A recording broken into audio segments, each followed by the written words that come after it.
Sonia Gandhi ji, Manmohan Singh ji, Antony ji, P Chidambaram ji, Gowda ji, Venugopal ji, all my Congress colleagues, general secretaries,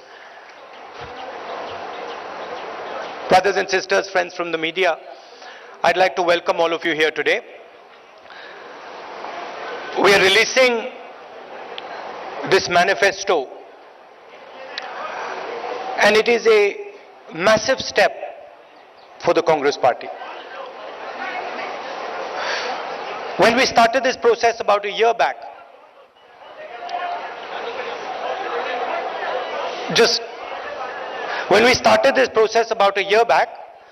I spoke to Mr. Chidambaram, Mr. Gowda, and I gave them two instructions. I said this is not to be a manifesto made in closed rooms. I understand that the Congress party has a lot of expertise, but this manifesto should reflect the wishes of the people of India. That is the first point. And the second point I said was whatever is going to be in this manifesto has to be truthful.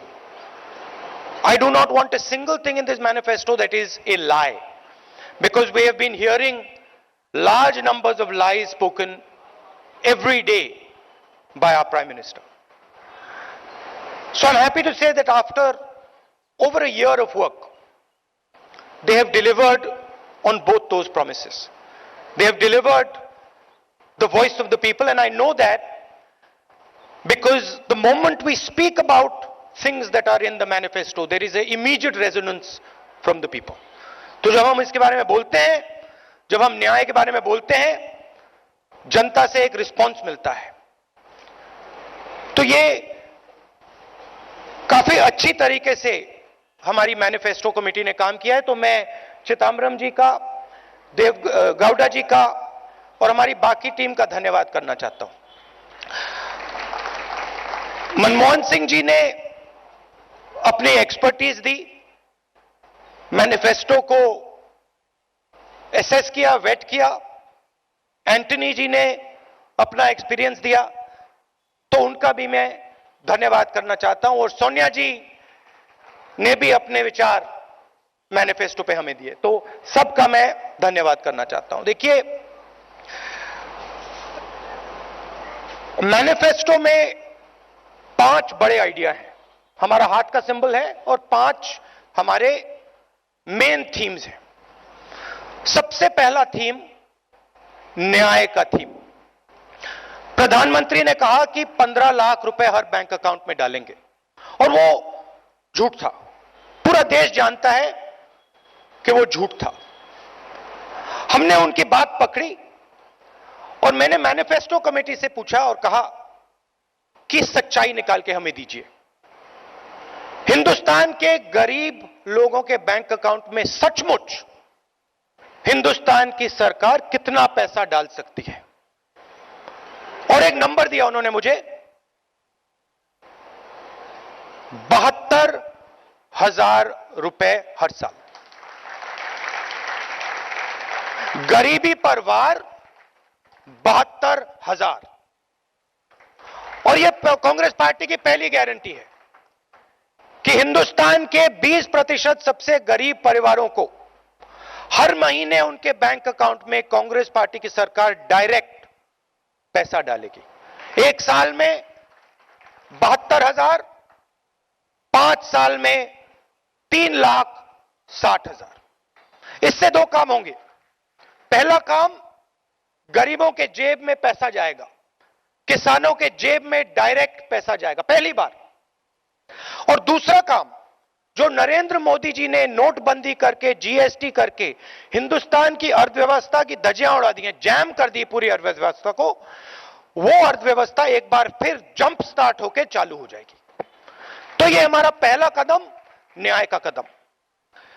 दूसरा, चिदम्बरम जी ने कहा सबसे बड़े 2 मुद्दे हैं, रोजगार और किसान. देश में युवाओं को रोजगार नहीं मिल रहा है. नरेंद्र मोदी ने 2 करोड़ की बात की, झूठ.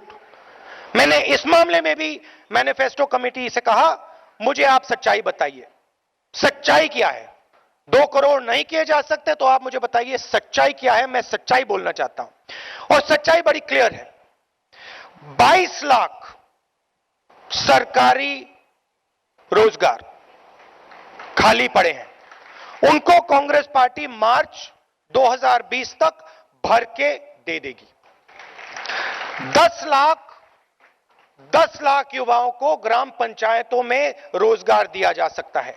उन 10 लाख युवाओं को कांग्रेस पार्टी ग्राम पंचायतों में रोजगार दे देगी।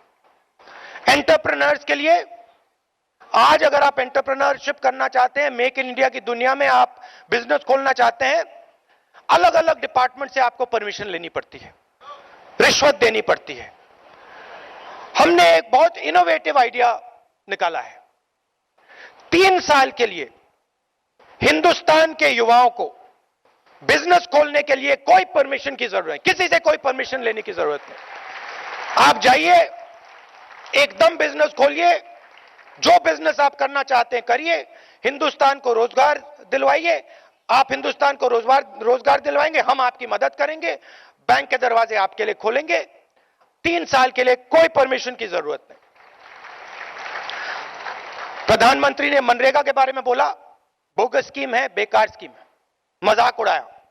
आज पूरा देश जानता है कि मनरेगा ने हिंदुस्तान की कितनी मदद की थी। तो हम मनरेगा के 150 दिन गारंटी करना चाहते हैं।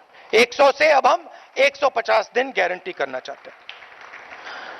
किसान की बात आप लोग जानते हैं।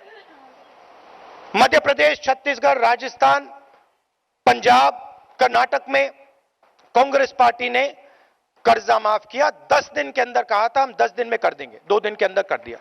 तो हमारी आप इंटेंशन अच्छी तरह समझ सकते हो। तो किसानों के लिए हमने 2 चीजें, बड़ी चीजें सोची हैं।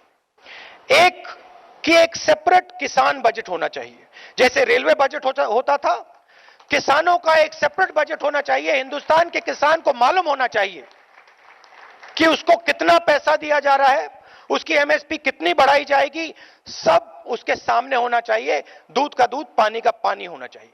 तो यह हमारा पहला स्टेप। और दूसरा ऐतिहासिक स्टेप, हिस्टोरिकल स्टेप। देखिए,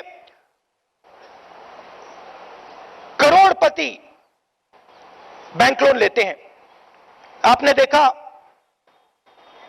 अनिल अंबानी जैसे लोग, मेहुल चोकसी जैसे लोग, नीरव मोदी जैसे लोग चोरी करके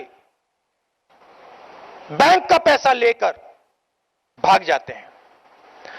मगर जो हमारे किसान हैं, ईमानदार लोग, वो जब बैंक लोन लेते हैं, अगर वो पैसा वापस नहीं दे पाते हैं तो उनको जेल में डाल दिया जाता है, क्रिमिनल ऑफेंस माना जाता है।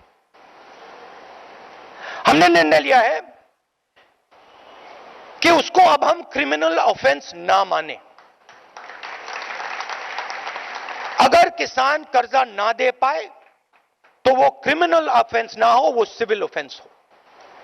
तो यह भी एक बहुत ऐतिहासिक निर्णय है। शिक्षा और स्वास्थ्य हिंदुस्तान के भविष्य के लिए बहुत जरूरी है। शिक्षा में हमने निर्णय लिया है कि जीडीपी का 6% पैसा, 6% पैसा हिंदुस्तान की शिक्षा में दिया जाए। यूनिवर्सिटीज, कॉलेजेस, आईआईटीज, आईआईएम, हमारे जो बेहतर सबसे टॉप क्वालिटी के इंस्टीट्यूशंस हैं, हम उनको सब जगह, सब लोगों के लिए एक्सेसिबल बनाना चाहते हैं। तो एजुकेशन के लिए हमारा 6% बजट का टारगेट है। नरेंद्र मोदी जी की सरकार ने उसको रिड्यूस किया है, यूपीए के समय से रिड्यूस किया है। हेल्थ केयर में सरकार एक स्कीम लाई है। बेसिकली स्कीम का लक्ष्य हिंदुस्तान की जनता से पैसा लेकर 10-15 उद्योगपतियों को इंश्योरेंस के माध्यम से उनके जेब में पैसा डालना।